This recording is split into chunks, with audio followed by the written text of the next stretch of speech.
مێژووی بیرکاری.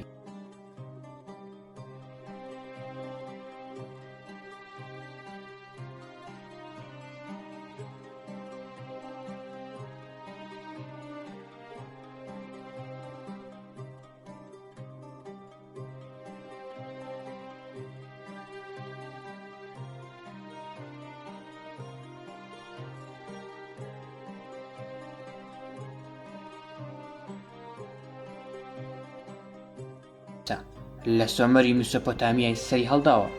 میسۆپۆتامیا بەپێی نەخشەی ئێستا عێراق و بەشێک لە سووریا ئەکات. میسۆپۆتامیا بە دوو ڕووبارەکە ناسراوە. بەپێی جوگرافیای ئەو سەردەما سۆمەر بەشێک بووە لە میسۆپۆتامیا. وە سۆمەر کەوتۆتە ناوەڕاستی ڕۆژهەڵاتی میسۆپۆتامیا بەغدادی ئێستا. هەرێک لە دەوڵەتانی ئەکاد و ئەسیریە و میسری کۆن ئەبلات دەستیان کرد بە بەکارهێنانی بیرکاری و جەبر و ئەندازە. بەکارهێنانی بیرکاری بە مەبەستی سوود وەرگرتن لە باج و سەرانە وەرگرتن، بازرگانی کێلگە و خانوبەرە، ئەستێرەناسی، داهەڕشتنی ساڵنامە، بۆ ڕوودا و کاتتۆمارکردن.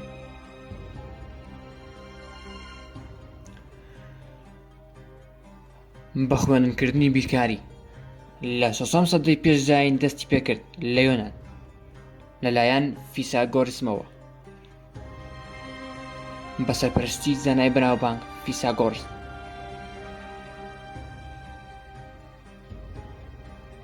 زاراوەی بیرکاری لە وشەی ماث یۆنانیەوە وەرگیراوە، ئەمە شێمایە کە بۆ یەکەم جار بە خوێندنکردنی بیرکاری لەلایەن یۆنانیەکانەوە کە بە واوەتەی بابەتی ڕێنمایی دێت.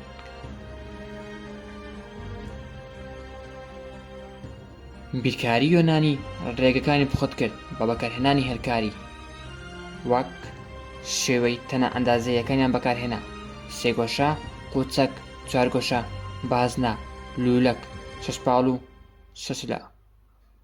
یاسای بیرکاری سەرمان بووە هۆی فراوانکردنی بابەتی بیرکاری. یۆنانیەکان تەنها بەشدار نەبوون لە دانانی بیردۆست، بەڵکو کردیانە سیستەمێک بۆ خوێندن.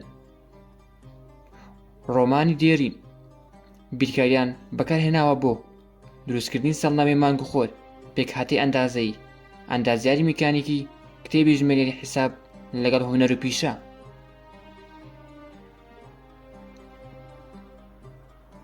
چینیەکان زۆر کۆن بەجێریان کردووە بە سیستەم ڕێخستنی شوێنی ژمارە دەیان سەدان هەزاران بۆ یەکەم جار سالیبیان دۆزیەوە. هیندی و عەرەب دانانی سیستەمی ژمارە، دانانی یاسا بۆ بەکارهێنانی کردار کە بە درێژایی ئەمڕۆی جیهان گەشەی کرد بووە نازناوێک بۆ هیندستان. بیرۆزەکە لەلایەن محەممەد بن موسا خوارزمی گەیشت بە جیهان ڕۆژئاوا بە ڕێگەی ئیسلامی. محەممەد بن موسا خوارزمی ئەو کەسە بوو کە ژمارەی سفری زیاد کرد، وە خوارزمی بە باوکی جەبری ناسراوە بۆ سەدەی 19 بە سەدەی خوارزم دادراوە. بیرکاری ئیسلامی گۆڕدرا بۆ بیرکاری سەربەخۆ.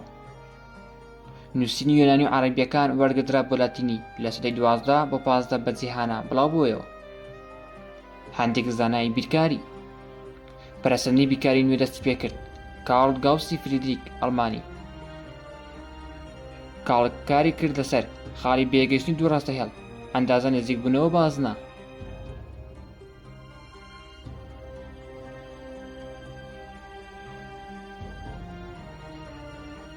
کارل زۆر گرنگی بە جەبری داوە، بە تایبەتی هاوکەشی پلەی دوو. ئاریا بهاتا هیندی خستەی تریگۆنۆمێتری داهێنا، پێک هاتووە لە ساین، کۆساین، تان، سیساین هەتا دوایی. ئەم خستە کاری لەسەر چێوەکان ئەکرد. لیۆنهار ڕووسی تیۆری هەلکاری داهێنا، لە پێشتر تیۆرەکە ڕوونکراوەتەوە. گۆتفرید لایبنتس ئەڵمانی تێبینەکانی لایبنتس باز بە بەکارهێنانی لایمایت ئەکات.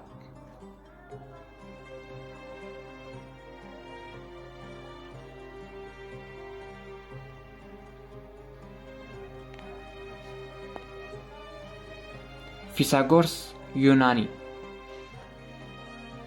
تیۆری فیساگۆرسی داهێنا.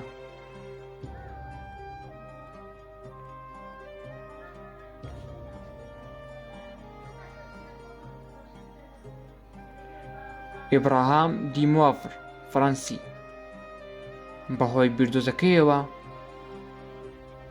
ئەوەی ئاشکرا کرد لە هەر شەوێکدا 15 خوڵق خەوی زیاد ئەکات لێکیدایەوە ئەگەر بەو جۆرە بەردەوام بێ هەتا ڕۆژی 27/11/1754 کاتی خەوتنی ئەگەر 24 کاتژمێر. بەڵام سەیر ئەوەیە لەو ڕۆژەدا گیانی لەدەستدا.